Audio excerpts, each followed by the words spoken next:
Determination of electrode potential. ये copper electrode जो है इसका आज हम पोटेंशियल फाइंड करेंगे। तो ये किस तरह से फाइंड करते हैं कॉपर का? देखिए, किसी भी इलेक्ट्रोड का पोटेंशियल आपने फाइंड करना है तो उसके लिए आपको कंप्लीट गैल्वेनिक सेल बनाना होगा। तो पहले हम गैल्वेनिक सेल बनाते हैं। गैल्वेनिक सेल में 2 इलेक्ट्रोड होंगे। एक वो इलेक्ट्रोड जिसका पोटेंशियल आपने फाइंड करना है, जैसे यहाँ पे हमने कॉपर का फाइंड करना है तो ये कॉपर होगा और ये किस में डिप होगा? 1 मोलर कॉपर सल्फेट सोल्यूशन में। यानी जो मेटल है उसका रिस्पेक्टिव सोल्यूशन यानी उसका आयन होना चाहिए, इसके साथ वो अटैच हो। और इसके साथ यहाँ पे हम जो रेफरेंस इलेक्ट्रोड है जिसका पोटेंशियल हमें मालूम है वो लगा देते हैं। तो यहाँ से हाइड्रोजन गैस 1 एटमॉस्फेयर प्रेशर के साथ कंटिन्यूसली एंटर होगी और ये किस में डिप है? 1 मोलर HCl में। ये प्लाटिनम वायर और यहाँ पे प्लाटिनम फॉयल होता है। अब इस इलेक्ट्रोड को वोल्ट मीटर के साथ इसके साथ कनेक्ट कर दें और साल्ट ब्रिज भी लाजमी है बनाना। ये साल्ट ब्रिज भी बन गया, साल्ट ब्रिज। यानी किसी भी इलेक्ट्रोड का पोटेंशियल आपने फाइंड करना है, आपको कंप्लीट गैल्वेनिक सेल बनाना है और उस गैल्वेनिक सेल में एक हाफ सेल जो होगा वो मेटल होगी जिसका पोटेंशियल आपने फाइंड करना है और दूसरा हाफ सेल जो है उसमें स्टैंडर्ड हाइड्रोजन इलेक्ट्रोड होगा। स्टैंडर्ड हाइड्रोजन इलेक्ट्रोड जिसका पोटेंशियल हमें मालूम है क्या होता है? 0। और यहाँ पे क्या है जी? Copper electrode. कॉपर इलेक्ट्रोड है जिसका पोटेंशियल हमने फाइंड करना है, कॉपर इलेक्ट्रोड है। अच्छा जी, गैल्वेनिक सेल बन गया। आपको मैंने बताया है कि सेल जो होता है कंप्लीट उसमें 2 इलेक्ट्रोड का जो पोटेंशियल डिफरेंस होता है वो इंडिकेट होता है। यानी यहाँ जो वोल्ट मीटर है दोनों का डिफरेंस बताएगा। अब इसकी वैल्यू हमें पता है 0, तो वो जो डिफरेंस है वो फिर इस इलेक्ट्रोड का पोटेंशियल होगा। सिंपल सी बात है। अच्छा, अब आपने ये देखना है कि ऑक्सीडेशन किस तरफ हो रही है और रिडक्शन किस तरफ हो रही है। ये किस तरह से पता चलता है? ये इस तरह से पता चलता है। नंबर 1, अगर आपने यहाँ पे वोल्ट मीटर ऐसा यूज़ किया हुआ है कि जिसमें नीडल लगी हुई है तो नीडल की जो डायरेक्शन होगी कि नीडल किस तरफ मूव कर रही है उससे पता चल जाएगा। अगर आपने कोई डिजिटल जो है वोल्ट मीटर लगाया हुआ है तो फिर कैसे पता चलेगा? उस सूरत में आपने इन इलेक्ट्रोड को ऑब्ज़र्व करना है। क्या कोई इलेक्ट्रोड जो है यानी ये मेटल इलेक्ट्रोड जो है इसकी जो है अमाउंट कम हो रही है, क्या ये डिक्रीज़ हो रहा है यानी मैस उसका कम हो रहा है, कंज्यूम हो रहा है, ये नज़र आ जाएगा। या इसके ऊपर कोई चीज़ आकर डिपॉजिट हो रही है, ये बड़ा होता जा रहा है। तो ये चीज़ें देखी जा सकती हैं नेकेड आई से। तो अगर तो ऐसा है तो फिर जो है इसका मतलब है इधर ऑक्सीडेशन हो रही है, इधर रिडक्शन हो रही है। या नीडल जो है उसकी जो डायरेक्शन है वो आपको बताई दी। अगर यहाँ पे नीडल है, नीडल की डायरेक्शन इस साइड पे जा रही है, इसका मतलब ये है कि इलेक्ट्रॉन यहाँ से यहाँ आ रहे हैं, यहाँ से इलेक्ट्रॉन शिफ्ट होकर उधर आ रहे हैं। अब अगर इलेक्ट्रॉन यहाँ पे आ रहे हैं तो यहाँ क्या होगी? यहाँ पे रिडक्शन यानी कॉपर आयन जो हैं 2 इलेक्ट्रॉन लेकर कॉपर में चेंज हो रहे हैं। यहाँ पे हो गई रिडक्शन और यहाँ पे क्या होगा? स्टैंडर्ड हाइड्रोजन इलेक्ट्रोड पे हाइड्रोजन जो है ये 2 इलेक्ट्रॉन देकर हाइड्रोजन आयन में चेंज हो रही है, यानी यहाँ पे हो रही है ऑक्सीडेशन। ठीक है। अब ये जो वोल्ट मीटर है ये हमें क्या वैल्यू बता रहा है? 0.36 वोल्ट। 0.36 वोल्ट जो है वो इंडिकेशन हो रही है। अब ये वैल्यू जो है किसकी होगी? यहाँ पे जो इलेक्ट्रोड है उसकी वैल्यू होगी। क्यों? इसका जो है वो 0 है तो दोनों का डिफरेंस फिर यही आ गया ना। डिफरेंस कैसे लेते हैं? जो बड़ी वैल्यू होती है उसमें से छोटी वैल्यू माइनस कर देते हैं। तो डिफरेंस जो है वो हमेशा पॉजिटिव आता है, ये याद रखिएगा। डिफरेंस हमेशा पॉजिटिव आता है। मसलन अगर आपने 0 जो है, ठीक है, इसमें से जो है -5 जो है, इसका 0 और -5 का डिफरेंस लेना है तो डिफरेंस -5 नहीं है। डिफरेंस कैसे लेंगे? जो बड़ी वैल्यू है इनमें से 0 बड़ा है, माइनस इसमें से छोटी वैल्यू, तो डिफरेंस जो है ये 5 आएगा। डिफरेंस हमेशा प्लस आता है। तो ये जो आप डिफरेंस ले रहे हैं, ठीक है, वो कितना है? 0.36 वोल्ट। तो ये 0.36 वोल्ट क्या है? ये कॉपर का रिडक्शन पोटेंशियल है, 0.36 वोल्ट। ठीक है, या आप प्लस लिख लें, 0.36 रिडक्शन पोटेंशियल। और हाइड्रोजन का जो ऑक्सीडेशन पोटेंशियल है ये कितना है? ये 0.00 वोल्ट है।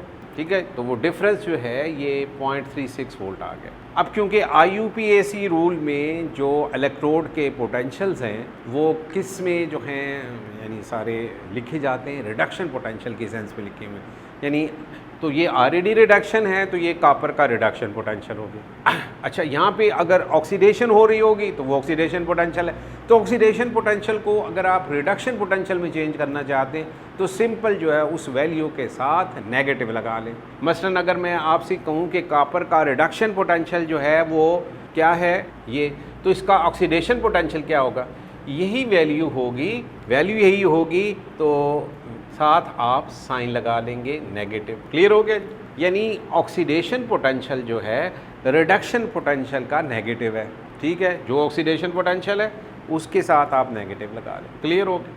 अगर कोई नेगेटिव है तो उसका उलट करेंगे तो पॉजिटिव हो जाएगा, यानी आपने उसको चेंज करना है, साइन चेंज करने हैं, न्यूमेरिकल वैल्यू वो रहे। अच्छा, अब इस सेल का पोटेंशियल क्या है, अगर हम ये फाइंड करना चाहें कि सेल जो है इसका पोटेंशियल क्या है, भाई जब ये डॉट लगाते हैं तो उसका मतलब ये होता है कि स्टैंडर्ड कंडीशन जो हैं उन पे ये मेजरमेंट की जा रही है। तो स्टैंडर्ड कंडीशंस क्या होती हैं ये आपको बताया हुआ मैंने कि सेल जो है वो 25 डिग्री सेंटीग्रेड पे ये सारा जो है प्रोसेस कर रहा है और प्रेशर जो है 1 एटमॉस्फेयर है और जो सोल्यूशन उसके अंदर रखे हुए हैं वो 1 मोलर है। तो ये किसके इक्वल होता है, कैथोड माइनस एनोड। अच्छा, अब ये बताएं कि इसमें कैथोड कौन सा है और एनोड कौन सा है। मैंने कल आपको एक टिप बताया था कि एनोड और कैथोड जो है ये किस तरह से याद रखें। अब इसमें आपने एक को कैथोड बनाना है, एक को एनोड बनाना है। वो टिप क्या है, टिप मैं फिर एक दफ़ा आपके सामने लिख देता हूँ। टिप एनोड और कैथोड, ये कैसे मालूम कि कैथोड पे क्या होगा एनोड पे क्या होगा। देखिए, एनोड ए से स्टार्ट हो रहा है, ये ए से स्टार्ट हो रहा है और कैथोड सी से स्टार्ट हो रहा है। एनोड ए से, कैथोड सी से। ऑक्सीडेशन, रिडक्शन, अब किसी एक पे ऑक्सीडेशन होनी है, किसी एक पे रिडक्शन होनी है, तो क्या तरीका है। देखें कि जो ऑक्सीडेशन है ये O से स्टार्ट हो रही है और रिडक्शन जो है वो R से है। तो इसका मतलब है कि A और O जो हैं ये क्या हैं, वोवल हैं। तो एनोड पे क्या होगा, ऑक्सीडेशन। तो ये फिर क्या बन गया, ये बन गया जी एनोड, एनोड। और ये क्या बन गया, कैथोड। और सॉरी मैं उलट कर गया हूँ, एनोड जो है यहाँ पे क्या हो रही है, रिडक्शन, दिस इज़ रिडक्शन। तो ये बन गया, सॉरी ये क्या है, ये कैथोड। एक तो पेन जो है ना, ये बन गया कैथोड।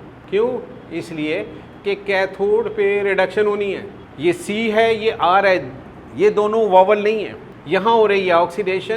तो ये क्या होगा, एनोड। यानी जो स्टैंडर्ड हाइड्रोजन इलेक्ट्रोड है ये एनोड है और जो कॉपर इलेक्ट्रोड है वो कैथोड है। तो फार्मूला क्या है कि कैथोड और एनोड के जो पोटेंशियल्स हैं, स्टैंडर्ड रिडक्शन पोटेंशियल या स्टैंडर्ड जो पोटेंशियल्स हैं उनका डिफरेंस लें। अब और ये याद रखें कि यहाँ जो वैल्यूज़ आप पुट करेंगे, यानी कैथोड और एनोड का जो पोटेंशियल है इसकी वैल्यू जो आयोपेक रूल हैं उसके मुताबिक रिडक्शन पोटेंशियल जो है उसकी वैल्यू आपने लगानी हो। यानी हर इलेक्ट्रोड का जो रिडक्शन पोटेंशियल है वो यहाँ पे आपने लगाना है। अब देखिए किसका रिडक्शन हो रहा है जी, कॉपर का। तो पहले कॉपर माइनस हाइड्रोजन, तो कॉपर की रिडक्शन की वैल्यू आपने लगानी। रिडक्शन की वैल्यू आपको पता क्या है जी, प्लस 0.36 माइनस 0.00। तो आंसर क्या आ गया जी, प्लस 0.36 वोल्ट।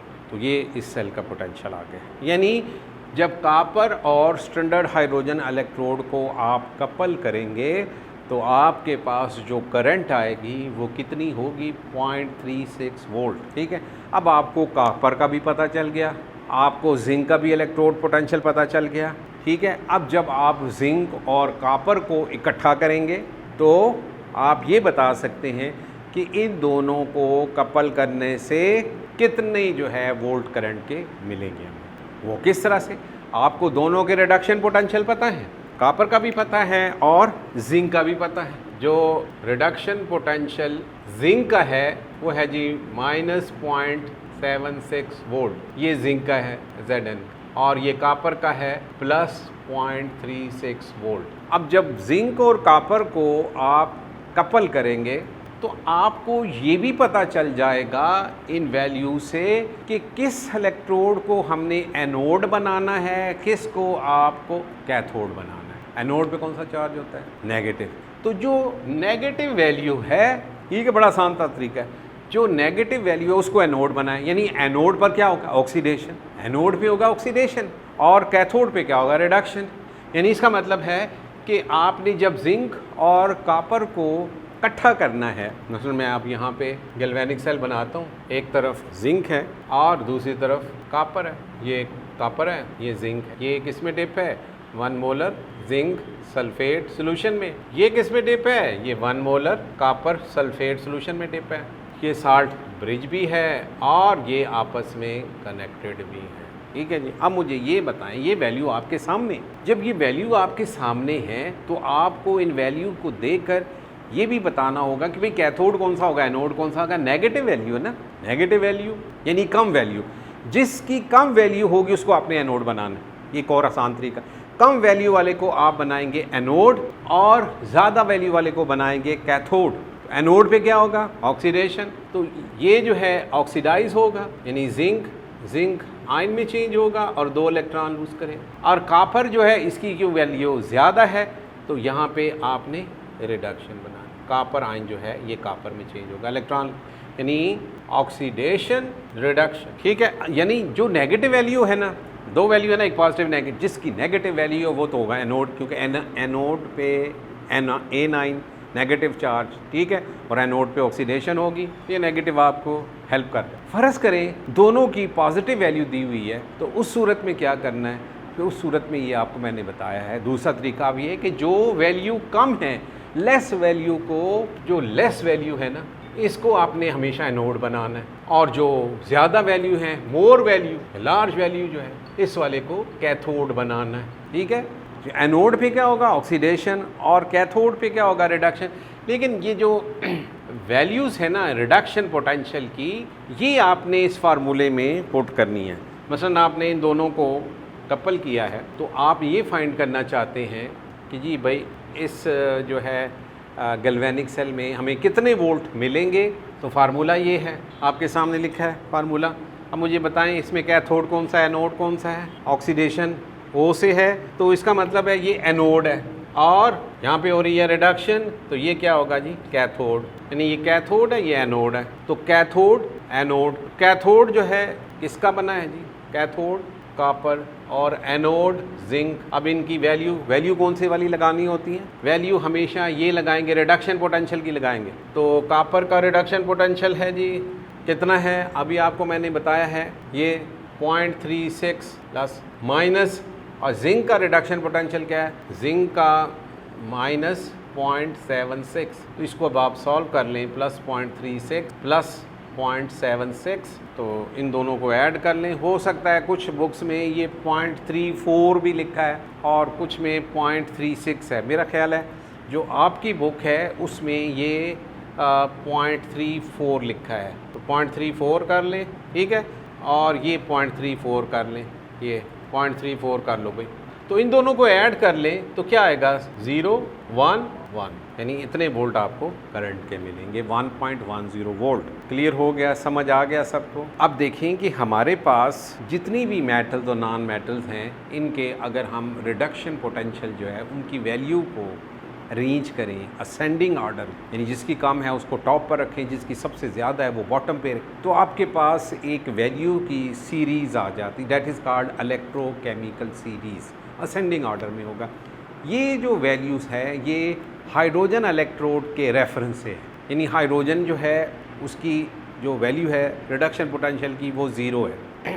0 सेंटर में आप लिख, अब 0 से कम जो है वो नेगेटिव होगा, 0 से ज़्यादा जो है वो पॉजिटिव होगा। तो कुछ मेटल ऐसी आएंगी जिनकी जो है नेगेटिव में होगी, वो आप 0 के ऊपर लिख लें, जिनकी ज़्यादा है पॉजिटिव में, यानी 0 से ज़्यादा है तो वो नीचे।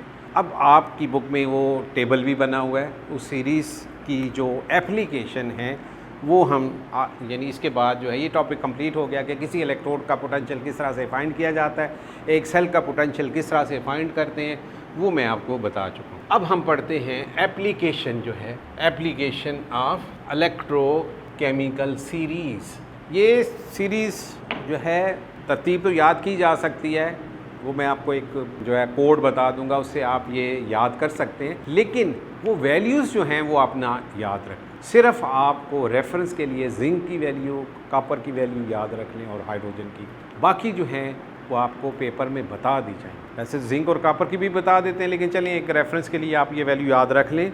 अब पहली जो एप्लीकेशन है, टॉपिक है जी हमारा एप्लीकेशन ऑफ इलेक्ट्रोकेमिकल सीरीज। पहली एप्लीकेशन है जी feasibility of the reaction.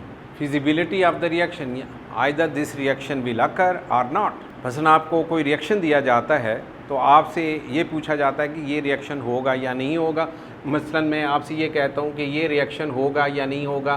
Copper plus zinc sulphate, product है जी जिंक प्लस कॉपर सल्फेट। एक रिएक्शन आपको दिया हुआ है, इस रिएक्शन में आपने ये देखना है कि क्या ऑक्सीडाइज हो रहा है, क्या रिड्यूस हो रहा है। तो ये आप बड़ी आसानी से कर सकते हैं। कॉपर ऐसे लिखें, ये आप अलग करके लिख लें, जिंक +2 सल्फेट -2 जिंक, और इसी तरह ये भी अलग करके लिख लें, कॉपर एंड सल्फेट। तो आपने एक रिएक्शन की फिजिबिलिटी चेक करनी है कि either this reaction will occur or not.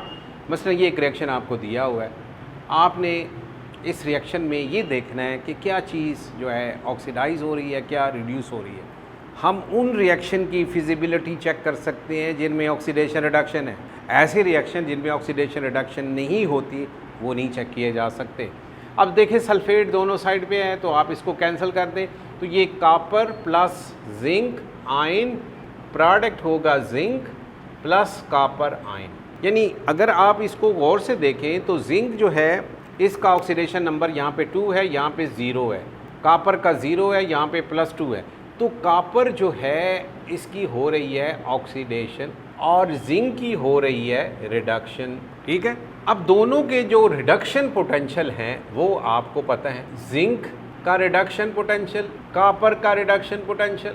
देखिए अगर पहले आयन लिखा हुआ है ना, बाद में एटम लिखा हुआ है, ये रिडक्शन हो रही है। अगर जो है पहले एटम बाद में आयन लिखा हो तो उस सूरत में क्या होगा, हाँ क्या होगा जी, देखिए ना ये +2 है, ये 0 है, तो ऑक्सीडेशन नंबर कम हो रहा है ना। ठीक है, तो अगर कोई A9 का केस है तो पहले 0 होगा, बाद में नेगेटिव होगा, यानी पहले ज़्यादा होगा बाद में कम होगा, तो ये क्या है, रिडक्शन है। तो ये जिंक का रिडक्शन पोटेंशियल है -0.76 वोल्ट, और इसका जो रिडक्शन पोटेंशियल है ये +0.34 वोल्ट है। ये आपको बताया जाएगा और रिएक्शन बताया जाएगा कि ये रिएक्शन फिजिबल है या नहीं। तो हमने क्या किया, उस रिएक्शन में ये देखा कि क्या ऑक्सीडाइज हो रहा है, क्या रिड्यूस हो रहा है, वो हमें पता चल गया। और इन दोनों के जो रिडक्शन पोटेंशियल हैं जिंक का और कॉपर का, ये भी हमें पता है। ठीक है, अब हम जो है फार्मूला लगाएंगे। फार्मूला ये है कि सेल का जो पोटेंशियल होता है, ये कैथोड पे जो पोटेंशियल है और एनोड पे जो है इसका डिफरेंस लेना है। कैथोड पे क्या होती है ये आपको अब याद हो गया होगा, कैथोड पे C से स्टार्ट होता है, रिडक्शन R से, ये दोनों वावल नहीं है, तो कैथोड पे रिडक्शन होगी, एनोड पे ऑक्सीडेशन होगी। तो आप पहले किसका लिखें, कैथोड रिडक्शन किसकी हो रही है, जिंक की। यस, जिंक की हो रही है ना, पहले आप लिखेंगे जिंक और बाद में क्या लिखेंगे, कॉपर। ठीक है जी, लिख लिया। ये बड़ा आसान है, ये चेक करना, कैथोड C से है, रिडक्शन R से है, ये वावल नहीं है, A और O ये वावल हैं, यानी ऑक्सीडेशन एनोड पे, रिडक्शन किस पे, कैथोड पे। और ये आपके सामने ये जो रिएक्शन है ये हेल्प भी कर रहा है। आप पहले इस रिएक्शन में क्या करेंगे, ये चेक करेंगे कि ऑक्सीडेशन किसकी हो रही है, रिडक्शन किसकी हो रही है, फिर आप बता सकते हैं। अगर आपको ये नहीं पता कि इस रिएक्शन में क्या ऑक्सीडाइज हो रहा है, क्या रिड्यूस हो रहा है, फिर आप नहीं कर सकते। अब आपको पता चल गया जिंक की क्या वैल्यू है जी, रिडक्शन पोटेंशियल की -0.76 माइनस, और इसकी क्या है, यानी ये दोनों जो वैल्यूज़ आपने लगानी है ये रिडक्शन की लगानी है, ये याद रखें, दोनों रिडक्शन की लगाएंगे। अब आंसर क्या आएगा, -0.76 -0.34, तो ये आ जाएगा -1.10 वोल्ट। अब माइनस में तो वोल्टेज नहीं आ सकती ना, इसका मतलब ये है कि ये रिएक्शन जो है फिजिबल नहीं है, this reaction will not occur, this is non spontaneous reaction, यानी ये रिएक्शन नहीं होगा। ये याद रखें कि वो रिएक्शन होगा जिसमें सेल का जो पोटेंशियल है वो किस में आ रहा हो, वो प्लस में आ रहा है। यानी इसका मतलब है कि इसको अगर हम रिवर्स कर दें, रिवर्स का मतलब क्या होगा, जो प्रोडक्ट हैं उनको रिएक्टेंट बना लें और जो रिएक्टेंट है उनको प्रोडक्ट बना लें, तो ये जो है स्पॉन्टेनियस हो जाएगा। ठीक है, चलें जी एक और देखते हैं, एक और रिएक्शन चेक करते हैं कि ये होगा या नहीं होगा। मसलन copper oxide plus hydrogen give water and copper. अब ये चेक करना है कि ये रिएक्शन होगा या नहीं होगा।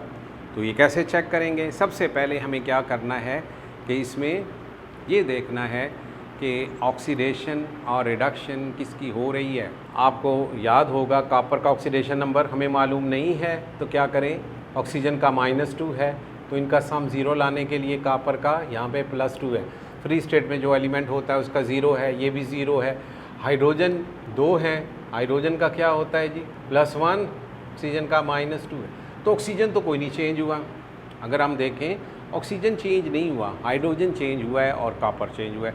तो कॉपर क्या हो रहा है, अगर हम इसको आयनिक फॉर्म में लिखें तो ये इस तरह से लिखेंगे, कॉपर आयन प्लस हाइड्रोजन, ठीक है, और ये कॉपर और इस साइड पे हाइड्रोजन आयन, ये बैलेंस भी हो गई, बैलेंस हो गई ना। अब ये 2 आपने लिखी, ठीक है, ये आयनिक फॉर्म में ले आए इस रिएक्शन। अब आप मुझे ये बताएं कि इसमें क्या ऑक्सीडाइज हो रहा है, क्या रिड्यूस हो रहा है। कॉपर जो है ये +2 से 0 हो रहा है और हाइड्रोजन 0 से +1 हो रहा है। तो हाइड्रोजन जो है ये हो रहा है ऑक्सीडाइज और कॉपर हो रहा है रिड्यूस। ठीक है, कॉपर की हो रही है रिडक्शन, हाइड्रोजन की हो रही है ऑक्सीडेशन। अब क्या करना है, वैल्यूज़ आपके पास हैं, ये मैं आपको बता दूं, हाइड्रोजन की वैल्यू नहीं बताएंगे पेपर में, कॉपर की वैल्यू तो मैंने लिखी हुई है। तो आपने फार्मूला क्या लगाया, वही सेल का जो पोटेंशियल है, ये कैथोड पे और एनोड के जो पोटेंशियल्स हैं इनका डिफरेंस, यानी ऑक्सीडेशन रिडक्शन जो होती है उनके पोटेंशियल का जो डिफरेंस है, दैट इज सेल पोटेंशियल। अब ये बताएं कि इसमें कैथोड कौन सा है, एनोड कौन सा है।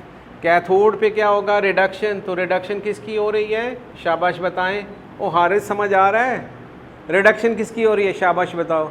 हाँ यस, बिल्कुल सही बताया, कॉपर जो है ये रिड्यूस हो रहा है। तो पहले आप लिखेंगे कॉपर, और एक अगर आपने लिख लिया ज़ाहिर है दूसरा बाद में आएगा, यहाँ पे हाइड्रोजन, ठीक है, हाइड्रोजन लिख लो। अब आप इनकी वैल्यू लगाओ, +0.34 -0.0 कर लो, चले।